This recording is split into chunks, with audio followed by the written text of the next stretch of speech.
Welcome to the Sanford Kyle Sports Center, talking USD women's basketball with head coach Dawn Plitzuweit. A couple of games on the schedule for you last week, Dawn, and the first of those was against a Denver team that you were probably looking for a little payback against. They got you the first time around out at their place, and they scored 104 points on you in the process. I know that doesn't set well with you, a defensive-minded coach. So with that in mind, what was your primary focus on that end of the floor coming into this game? Well, I think our primary focus going into it was to really play with incredible urgency.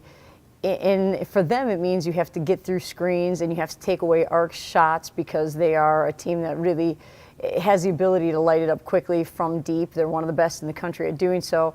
And yet you still have to find ways to protect the basket. And I think that's what makes them so dangerous, is that they can drive and get to the basket, they can post up.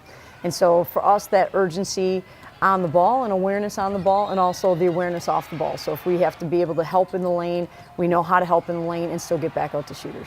Offensively for you overall, great balance. 5 players scored at least 8 points for you. One player individually I want to point out was Monica Arndt. She gave you some huge buckets in that first half, really helped you separate by hitting 4 3-pointers in that first half. She did. Monica was really on fire on the offensive end, and on the defensive end, really did an outstanding job of coming in and making some plays defensively. She has been someone that has done a great job on that end of the court for us consistently this year. She does it on the ball, pressuring, taking away good players, but also off the ball, taking charges and helping her teammates out. So you do avenge that loss, 73-58, the final in that game. That, of course, set up the big one that everybody was talking about going in, round 2 with South Dakota State at Frost Arena on Sunday afternoon.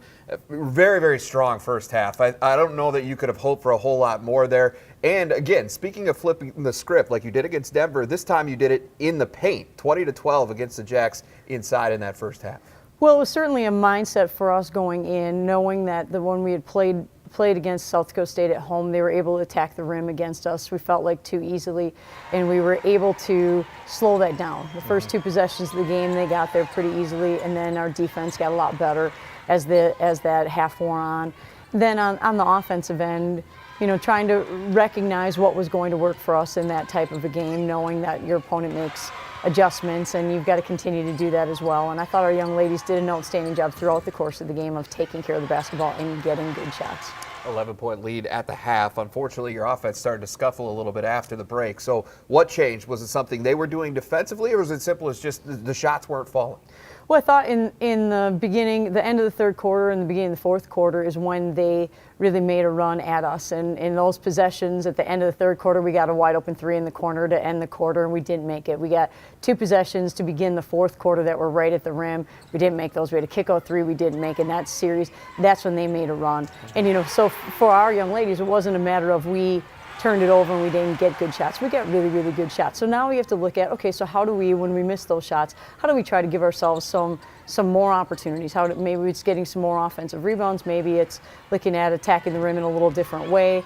Maybe it's putting players in different spots. But how do we continue to take care of the basketball and get good shots in those situations? How do we make sure that we're getting back in conversion? We had 2 breakdowns defensively in that situation, and I thought State did a really good job of making some plays at that time too. Jackrabbits got the lead for the first time since the first half in that fourth quarter on that run that you spoke of. But you got the last shot of regulation. Game's tied up. Chloe Lamb gets a good look, and it looks like it's going, and it doesn't. Ends up getting a second opportunity. Neither one of them fall, and so you end up having to go to overtime. But overall, I mean, you have to be pretty happy with the opportunity that was there. Well, it's a really tough environment to play in. The fans in the state of South Dakota make it a really fun environment for these young ladies to be a part of.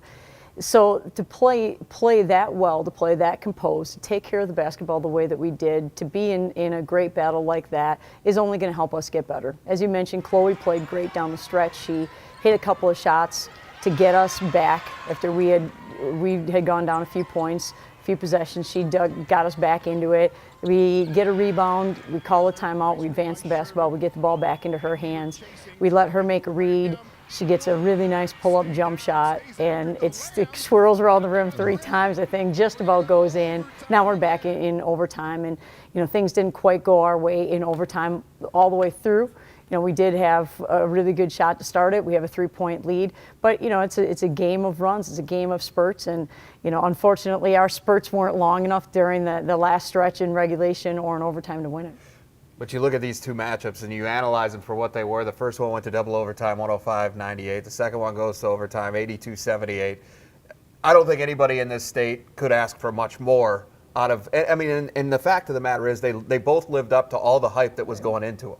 Yeah, and that's hard to do. You know, Yeah. you fully expect going into a rivalry game that, again, it could end up being, 52-48 or 48-44, and because as rivals you know each other so well, you're so excited to play against each other. It can be one of two extremes, and sometimes it ends with it being just a really physical, grinded out type of a game. This was a game that was very well played by both teams, a game that had a lot of flow to it, and a game that was a lot of fun, I think, to be not only to be a part of, but certainly to watch. And it's exciting that it means so much, not just here locally, but on a regional and on a national level, that so many people are paying attention to what's happening here in the state of South Dakota.